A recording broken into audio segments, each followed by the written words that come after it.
की घटती होगी। अगर जलवाष्प ज्यादा हो तो वायुमंडलीय दाब पर क्या प्रभाव होगा? अगर आपसे कोई पूछे तो मुझे गारंटी है कि 99% स्टूडेंट्स का गलत जवाब देंगे। आप ट्राई करके देख लीजिएगा, अभी कमेंट्स करके बताइएगा कि क्या हो रहा है। लेकिन जब मैं एक्सप्लेन करूंगा तो ध्यान से सुनना। जलवाष्प की मात्रा अगर बढ़ जाएगी तो वायुमंडल की दाब पर क्या प्रभाव पड़ेगा, ये जरूर ध्यान देना, क्योंकि मेरा साइंस भी है। इस कारण से मैं इस कंसेप्ट को थोड़ा समझाना और डिटेल में लेकर जाऊंगा, क्योंकि इसे शायद कई लोग भ्रम की स्थिति में आ सकते हैं। समझना, हमारे वायुमंडल में नाइट्रोजन और ऑक्सीजन सबसे अधिक मात्रा में होती है। अगर इन दोनों गैसों का मिश्रण आप देखेंगे तो नाइट्रोजन का जो भार होता है वह लगभग 7 और 7 14, 14 और 14 28, और यह लगभग 16 और 16 32। तो हम ये कह सकते हैं कि वायुमंडल में जो नाइट्रोजन और ऑक्सीजन है उनका वेट मैं जोड़ रहा हूं परमाणु भार के आधार पर इनके। तो परमाणु भार अगर आपको पता होगा तो 28 और 32, अगर हम कहें तो लगभग 60 के आसपास मान लेते हैं। लेकिन जलवाष्प का मतलब पानी की अगर अधिकता आ जाएगी तो कहीं ना कहीं इन गैसों की प्रतिशत मात्रा पर असर पड़ेगा। तो हम कहेंगे कि जलवाष्प जब वहां पर आ जाता है तो इसका सीधा संबंध होता है कि इसका जो हाइड्रोजन का वेट है वो 2 और ऑक्सीजन का जो वेट है वो 16, तो केवल 18 वेट ही यहां पर हो पाता है, जबकि यहां 60 वेट है।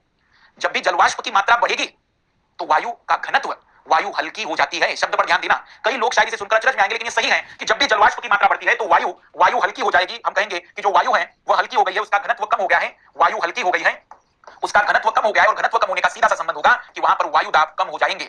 और जब भी शुष्क वायु होगी तो शुष्क वायु के कारण हम ये कहेंगे कि वहां वायुमंडलीय दाब, वायुमंडल घनत्व कम हो जाता, बढ़ जाता है, और घनत्व बढ़ने के कारण हम कहेंगे कि वहां वायुमंडलीय दाब बढ़ जाते हैं। मेरे शब्द पर ध्यान देना, जब भी ये बहुत इंपॉर्टेंट कंसेप्ट मेरे नजर से इसलिए है क्योंकि एक सामान्य विद्यार्थी को अगर ये पूछा जाता तो शायद ऑब्जेक्टिव सवालों में इसमें कई लोग गलती कर सकते हैं, इसलिए मुझे अच्छा लगा। जब भी शुष्कता बढ़ेगी, जब भी वायु शुष्क होगी तो उसके घनत्व में वृद्धि होती है, और घनत्व में वृद्धि होने के कारण वायुमंडल दाब बढ़ जाती है, वायुमंडलीय दाब में वृद्धि होती है। और जब भी हम कहेंगे कि आर्द्रता बढ़ेगी तो वायुमंडलीय दाब कम होंगे, तो शुष्क वायु में वायुमंडलीय दाब में वृद्धि होती है, और अगर वह वायु में आर्द्रता है तो वायुमंडलीय दाब कम हो जाते हैं। यह ध्यान देना, केवल एक विज्ञान वाला व्यक्ति इसे समझ पाएगा, जिन्होंने ध्वनि, अगर थोड़ा सा टॉपिक अच्छा पढ़ा होगा तो ध्वनि का घनत्व के साथ जो विक्रमानुपाती संबंध होता है उसके बेस पर हम इस बात को समझ पाते हैं। तो इतना जरूर याद रखना कि जहां पर भी हम बात करेंगे वाष्प इसके आर्द्र वायु और शुष्क वायु की, तो आर्द्र वायु का जो घनत्व होता है वो कम होता है, इस कारण से वायुमंडलीय दाब कम हो जाते हैं। शुष्क वायु का घनत्व ज्यादा होता है, इस कारण से वायुमंडलीय दाब बढ़ जाते हैं। तो अगर हम बात करें तो वायुमंडलीय दाब को इतने कारक प्रभावित करते हैं।